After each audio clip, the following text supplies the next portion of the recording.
Welcome to the SMY Podcast. I'm your host, Daniel Bader. In our last episode, we dove into the new K-5 curriculum for literacy standards that result from a new law passed in Wisconsin called Act 20.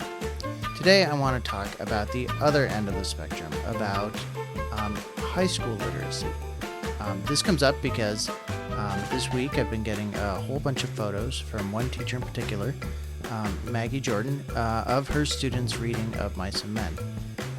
It got me interested in what our students do in 9th, 10th, 11th, and 12th grade, and where those standards come from and how we keep things interesting for our older students, and also where teachers get their motivation and what they think about when they're building their classes.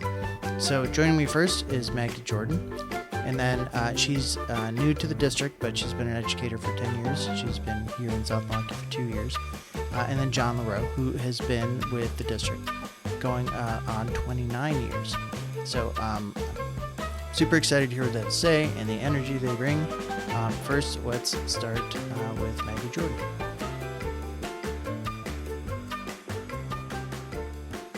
Welcome to the podcast, Maggie Jordan, an English teacher at South Milwaukee High School. Thanks for being here. I'm so excited. Thank you.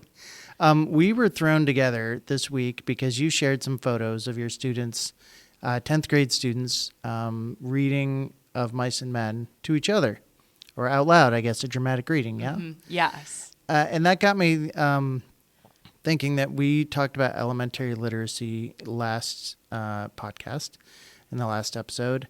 It got me wondering just kind of what modern, literacy looks like for high school students. That's a very valid question. So just speaking to Of Mice and Men first. Mm-hmm. So chapter 5, there's this infamous barn scene. And in the barn, one of the main characters kills another main character in a barn. And so for this unit, I decided to bring in hay.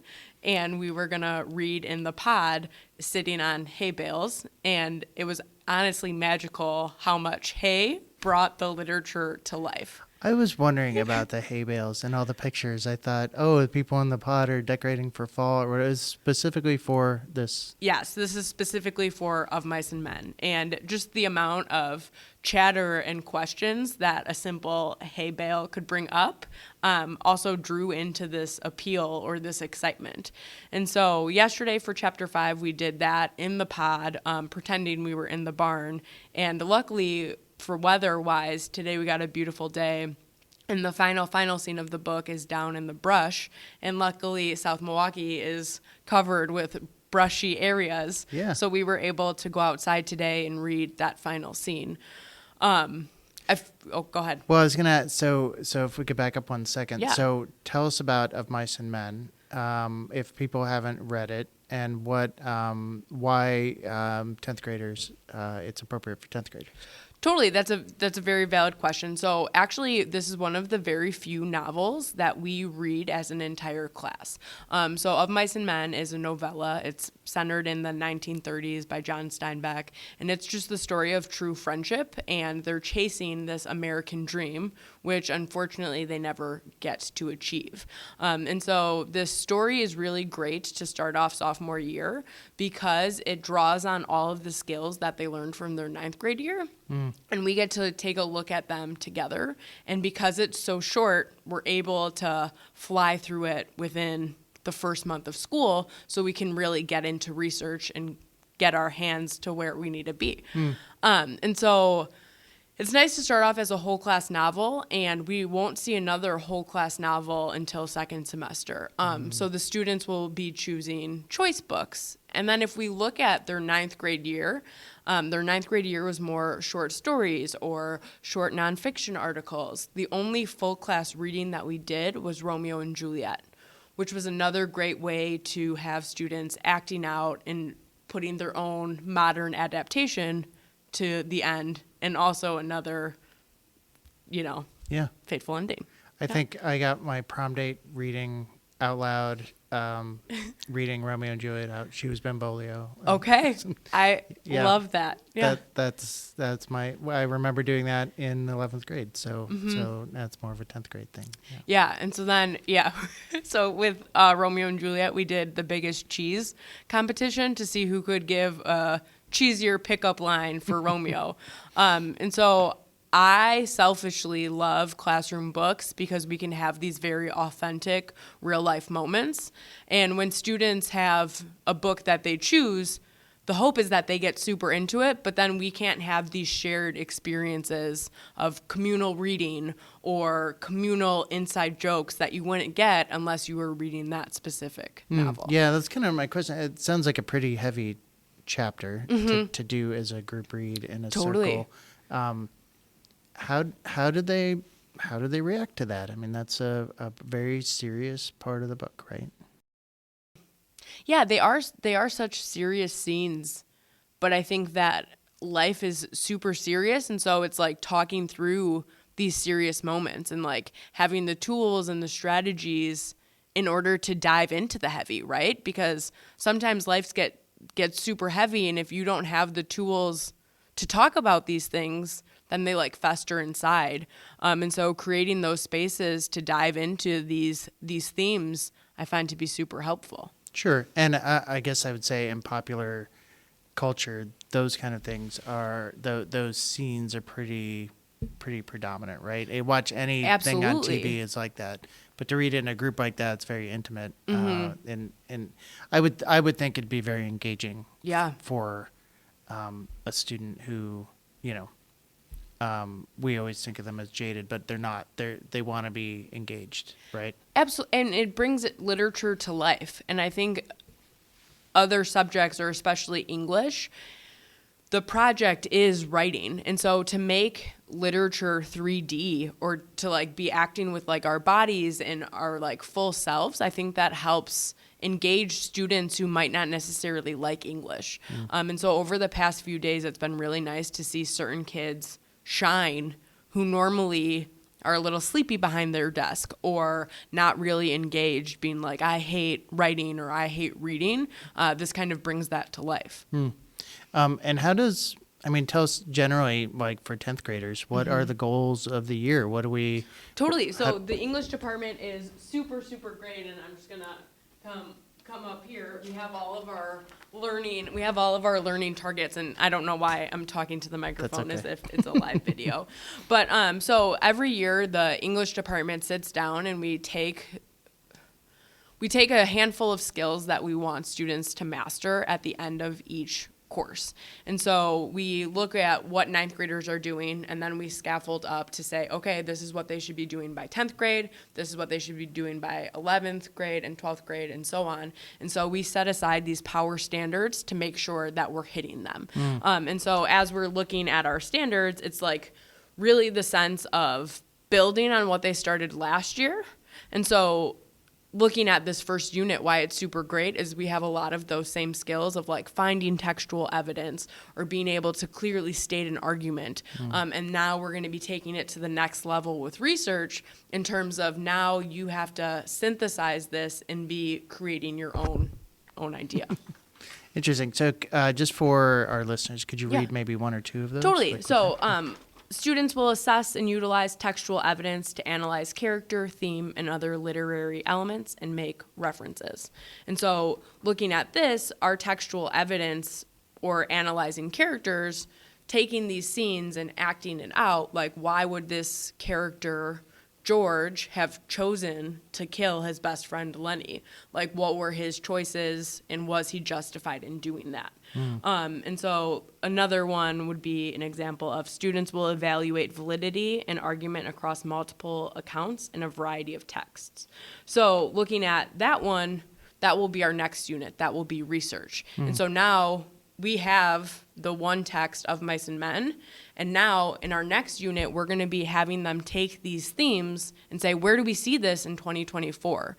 And so it's very beautiful because now they're going to be analyzing their own lives or their lives in South Milwaukee and saying, what do these sources say about identity? What do these sources say about socioeconomic status? What do these themes say about myself? And so it's very exciting where we're headed.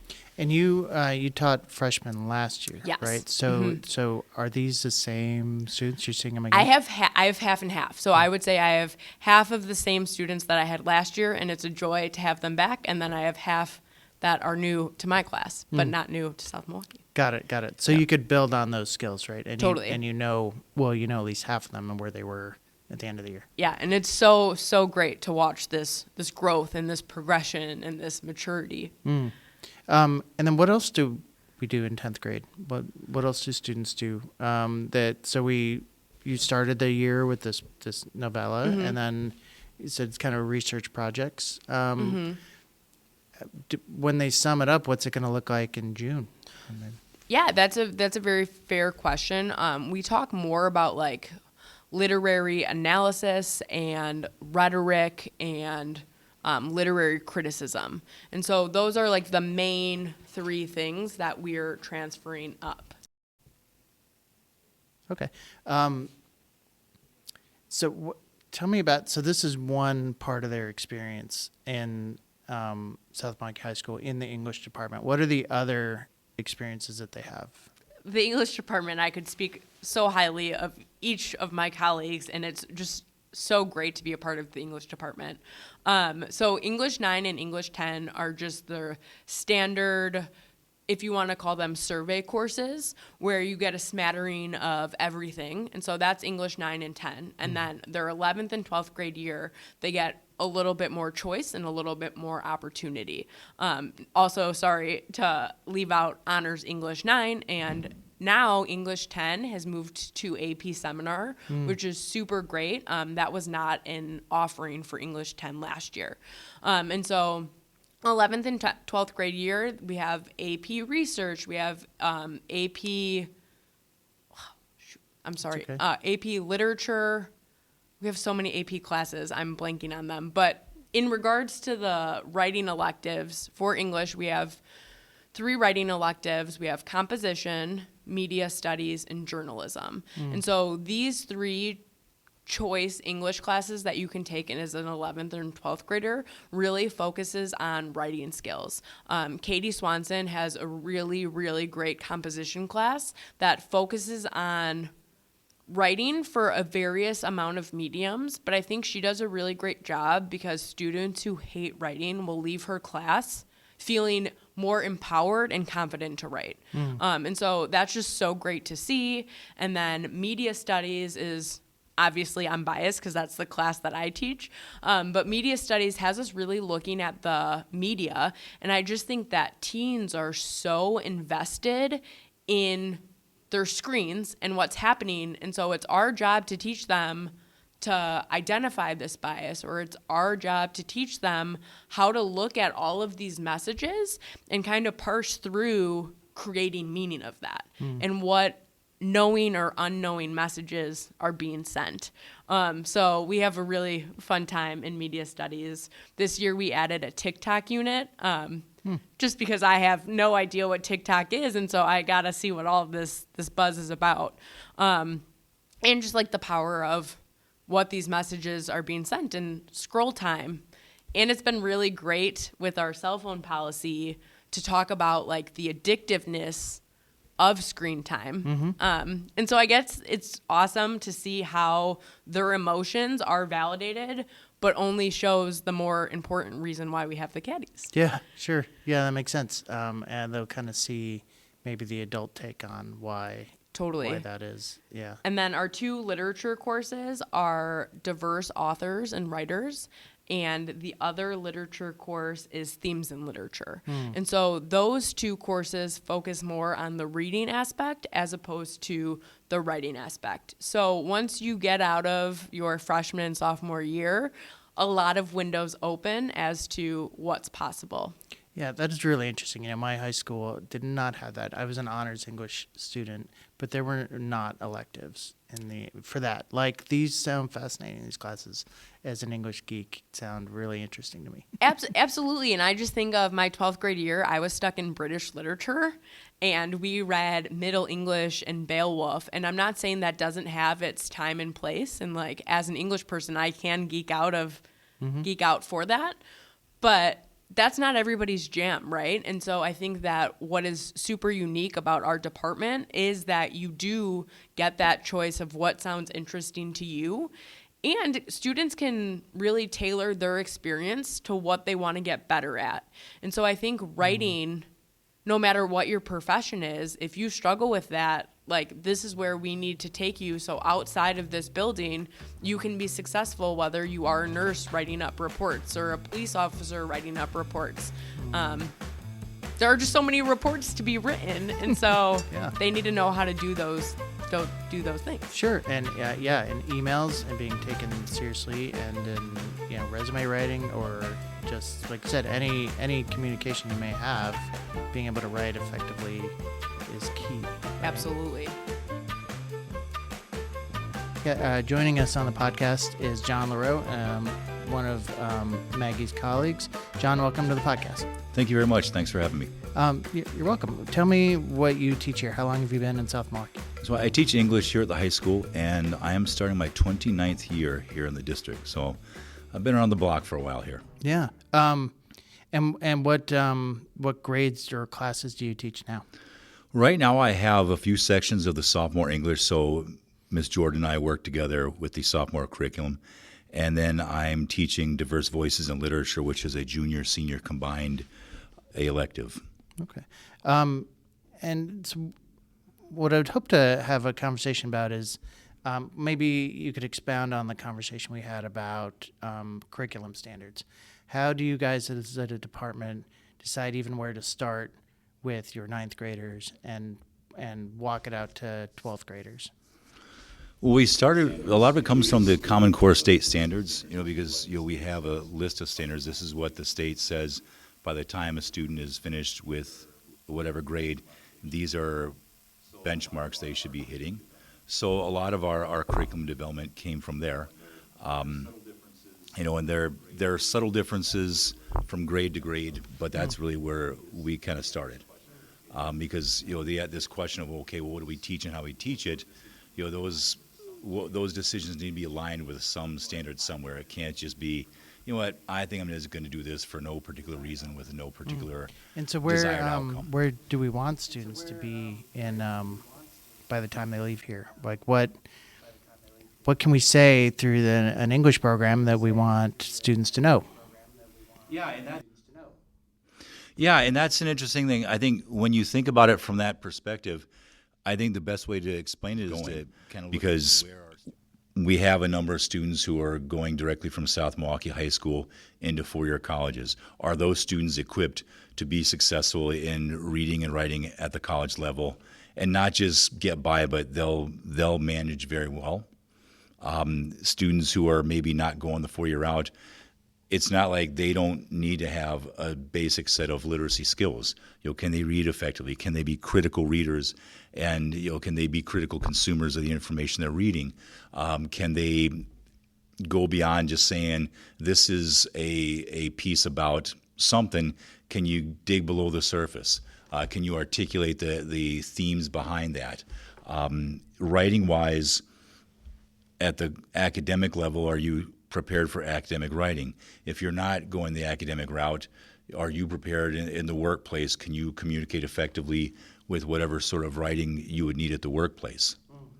And that's, I guess that's a kind of mixed bag, because every student has individual needs, and I think the easiest way to say is whatever your individual needs and where you see yourself going, can we help provide that for those students? When you start with those state curricula, is it like a checklist by 12th grade students should be X, Y, and Z, or is it more nuanced than that? Well, I think a checklist is a pretty decent way to look at it. If you look at the Common Core state standards, which is, you can look at it online, you'll have a pretty massive list of literacy writing, communication standards that students should be able to accomplish. And then, so Ms. Jordan was saying that as a team, you guys look at those and each year, maybe it's each year, or how often do you look at them, and when are they due for a refresh? Well, it's kind of an ongoing process. I mean, we're fortunate in the English department that we have a group of people who've been really willing to work over the summer and really do some hardcore collaboration. Like, what do we want to do? What does ninth grade English need to look like? Where are the things that they seem good at? Where are the things that when we see students coming in from the eighth grade, what do they need a little bit of extra focus on? Because in a perfect world, every kid walks out of eighth grade in any school on the planet going, I can do all these things that eighth graders can do. But the reality is some kids are better at some things that there are deficiencies. So we have to, on one hand, here's what we want, but also let's look at where they are, because we might need to adjust some things based on what we're seeing trend-wise. Got it. And where's the creativity for you as an educator? 30 years in the field. When you take those, how do you keep interested in it, and how have you refined your craft?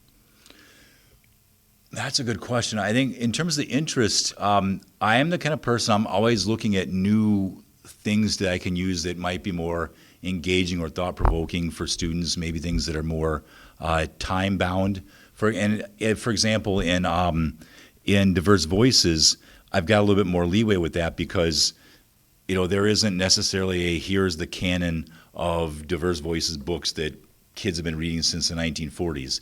It's more of all right, what can we use that will give students a sort of overview of different perspectives from people and communities and walks of life that they themselves might not be very familiar with.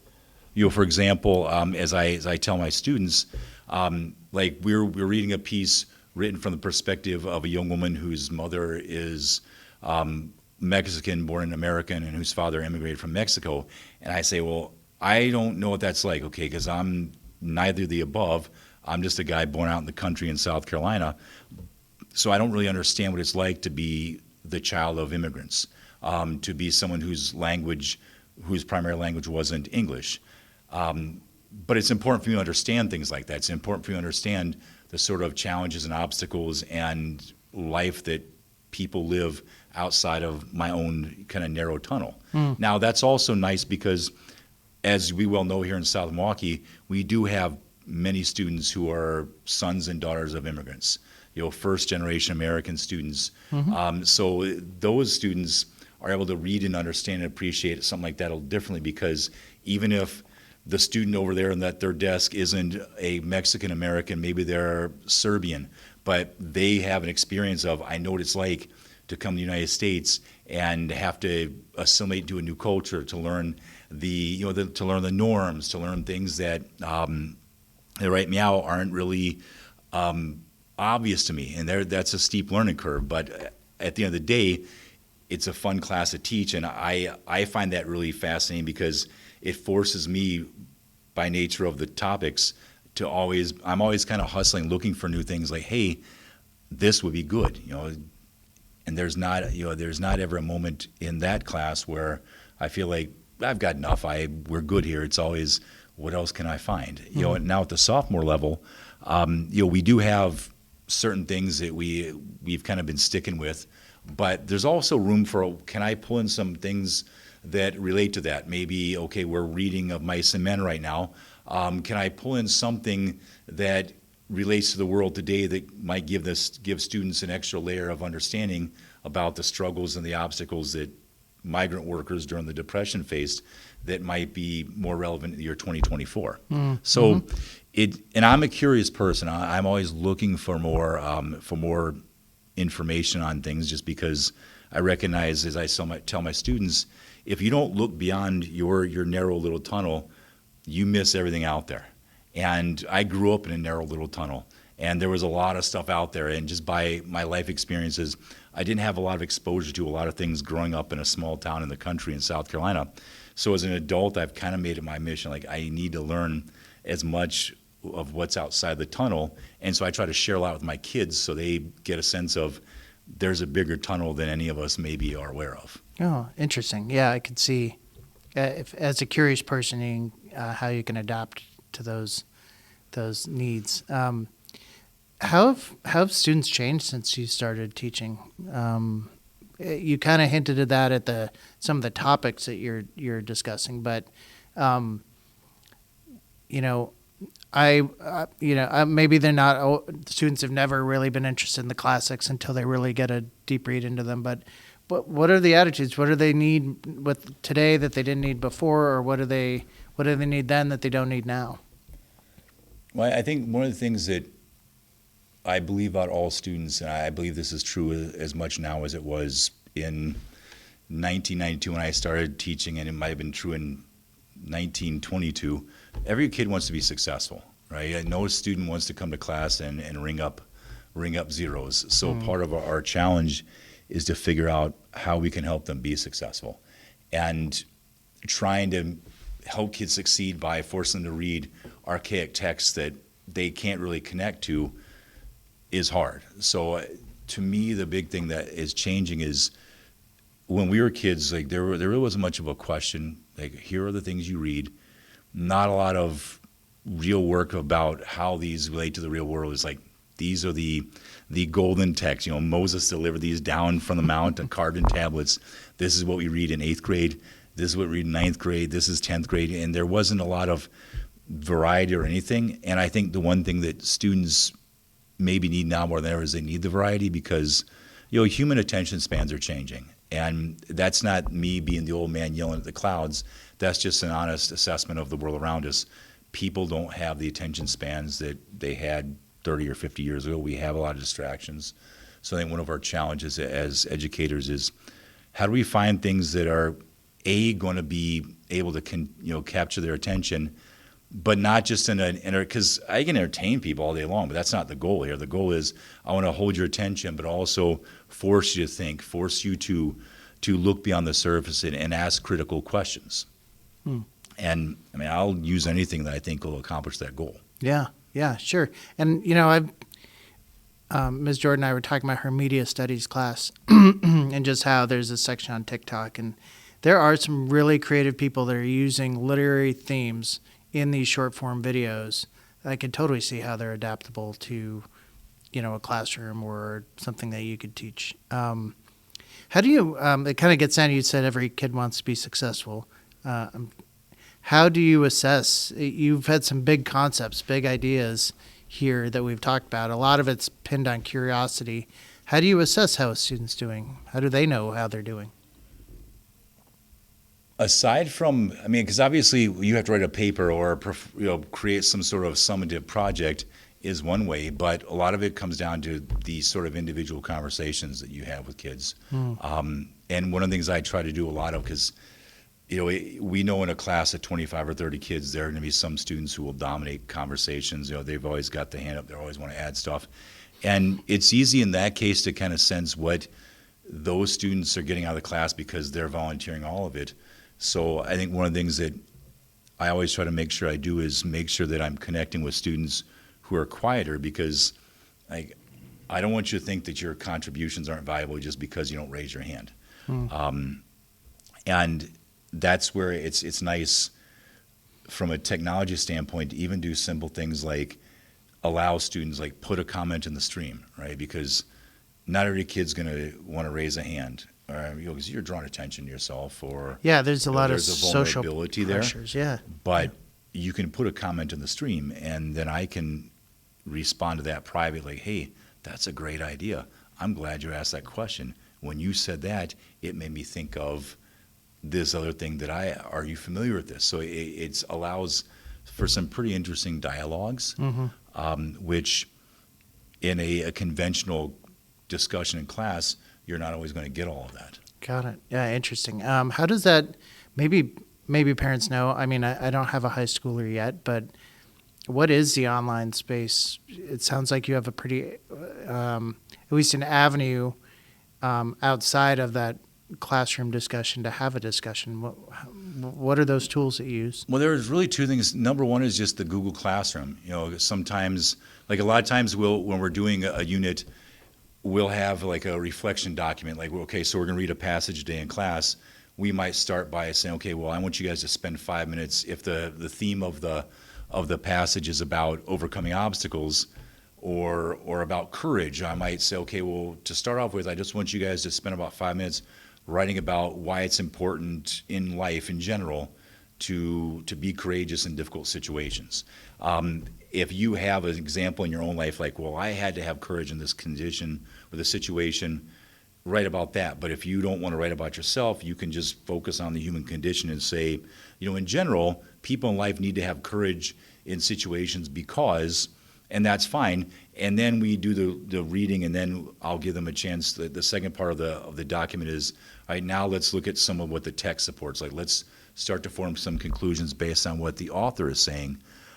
So that's a primary way, but then I also will sometimes I'll say, okay, here, just leave me a comment in the stream. Like, what's a question you had, or was there something, because we talk about how reading is a subjective experience, how you and I can read the same page of a text, and something occurs to me that you might just not see at all, and then you might notice something that I might not have really given a second thought to.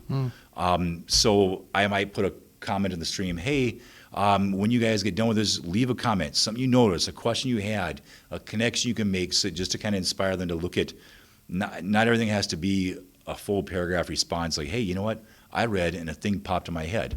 But then I also, and I use this a lot more when we're working on more summative pieces, but I'll also tell students, like, if something pops up, and I get that not every kid wants to ask it in class, you're always, because we have our Google, our Google messaging, like, just pop me a message and say, hey, here's something I was wondering about. Here's a question I have. Here's where I'm stuck on the assignment. So I think we facilitate some of those questions because, I get it. Every student wants to get out of class because we only got about 4.5 minutes before you got to be in your next class. Or you got to get out of school right after school because you have to go pick up your siblings from school or you got to go to work. Like, not everybody has structured time during the school day, so it's nice to be able to at least have that availability. Now, there are limits. I'm not responding to an email at 3 a.m., but I generally try to, because it's important to have boundaries, I'll try to say, okay, well, if you shoot me an email by 8 or so, I'll hang on and take a look at it. But if you shoot me an email at midnight, there's a better than average chance I will be sleeping because I'm an old man. Well, I'd say I was pretty generous, 8 p.m.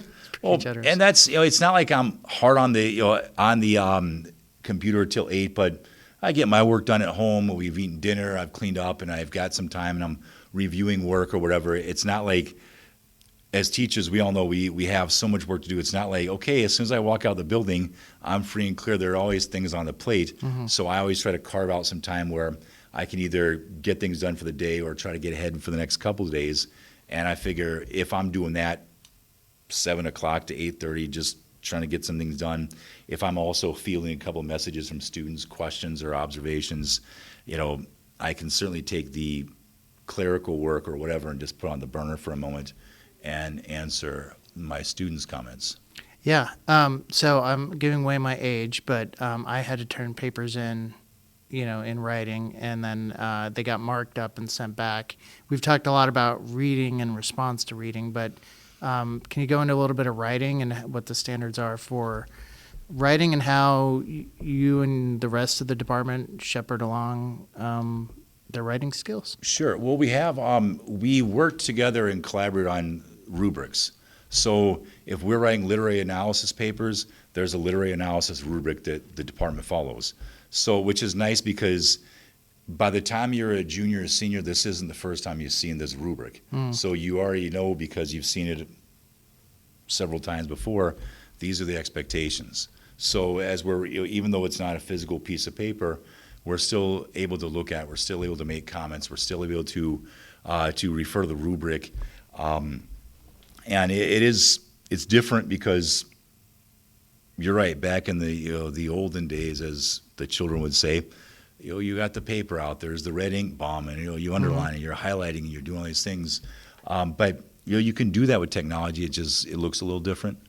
Yeah, and I suppose you can get some real back and forth and actually develop something better than having to take that red red letter paper Right. back and fix your original document, turn it in again. You guys can see what you're commenting on in almost real time, right? Yeah, that's nice. And also, I think the other thing that to me is a real benefit with that is that, our English department policy is that students can resubmit papers. So, when I tell students like, hey, you have high expectations for yourself. You want to get an A or B in the class. A C isn't a death sentence, okay? C is you have some good ideas, but we've got some work to do. But let's look at the feedback I gave you. Let's sit down, let's talk about it. Let's put our heads together. Let's really look at what you have and how that goes from what you're doing right now to, and I understand for students it's how can I better my grade, but it's also how can I become a more effective writer. And I say this to kids all the time. I don't, and I use this phrase loosely, but I tell them, like, I don't particularly care about your grade. That's between you and your family. I care about your growth as an academic writer. And if you focus on the growth, the grades, as sure as I'm sitting here, your grades are going to take care of themselves because you're performing, you're growing. And I'll see that. You'll see that. Anybody who has eyes will see that the work you're doing is paying off. Mm-hmm. And yeah, the grade will improve, but more importantly, you'll be better at what we're trying to get you better at. So is there anything that I didn't ask you about when it comes to curriculum development or standards for our high school students or some of the classroom activities that you did want to share? I think the thing I probably just want to highlight is when I look at our department, we have a lot of offerings. When I first started here back in the old building, it was all freshmen take English 9, or English 1 as we called it. All sophomores take one semester of like the literary side of English 10 and then communication. So they had a speech and then a literature and writing. Juniors took English 3, your typical American lit, and then your seniors took World English 4, which was World Lit, and we had AP English, and then there was drama offering, but there wasn't a lot kids could really choose from, and so we made the decision as a department a couple of years ago, while looking at the standards, we changed it so all kids are basically in English 9 or English 10. But then at the junior senior level, in addition to the AP classes they can take, we have diverse voices in literature, we have themes in literature, we have composition, we have media studies, we have journalism, we have different sort of mini blocks, if you will, 18-week courses that aren't forcing every kid to go, okay, every junior has to read Huckleberry Finn, every junior has to read Henry David Thoreau. While I love those, they're not for the masses necessarily the most compelling pieces of reading. And I get that. As much as that pains me to admit as an English guy, I understand that not every kid loves Ralph Waldo Emerson. All right? I get it. So we did a lot of work to change what we were doing, but we didn't change anything about our adherence to the standards, like the state standards, all the things that we're trying to strive for as far as like targets, all that was in place, and we just sort of reimagined how we were going to get to that point. And, so it looks different than it looked 29 years ago when I started. I think my first year teaching juniors was my third year here in the building, so 1998. And at that time it was English 3, English 4, and that was just, here are the things we do. And so we're radically different now in terms of the content, but the concepts, the skills, that is where this all comes from, and we put a lot of work in at the department level to make sure that if you're in my diverse voices class, you're doing a certain number of big assessments, and these are things we're targeting. Ms. Krajacek, for example, teaches one of the themes in literature classes. We collaborate all the time, even though we're teaching different classes. They have the same types of assessments. That we're hitting the same targets. We're just hitting them from different literary perspectives. And so it's, you look at all that and you think, man, as a department, we've absolutely worked our tails off to make this work for our students. And, I'd be lying if I said that didn't feel good, because it does feel good to know that when we sit in the room together, when we're working on curriculum over the summer, wherever, we've got a lot of people who put a lot of thought, we sweat a lot to make this work for our students, and we firmly believe that's good for our kids. So, at the end of the day, I put my head on the pillow at night going, yeah, we're doing what we need to be doing for our kids. Okay, well, let's leave it there. John LaRoe, thank you so much for being on the SMI podcast. It's been my pleasure. Thanks. Well, I promised Maggie Jordan that I would kind of summarize the courses that are available, and it is an impressive list. So worth reading, I think. English 9 and 10. There's English 9, English 9 Honors, English 10, and then AP Seminar. And then for 11th and 12th graders, there's AP Language and Composition, AP Literature and Composition, AP Research, Composition, Diverse Voices in Literature, Journalism, Publication Writing, Media Studies, and Themes in Literature. If you are a student or a parent of one of these, of a high school student, definitely dive in and ask a guidance counselor about these courses, or talk to your student about what they might be interested in, far and beyond, what I experienced, and I think it'd be really exciting for my kids to experience. Thanks again to Maggie Jordan and John LaRoe for coming on the podcast. And thank you to the rest of their department. There are many that weren't on the podcast, but I appreciate all their work. This has been the SMA podcast. If there is a future episode you'd like to hear, please email info@sdsm.k12.wy.us. Thanks again, and we will see you next time.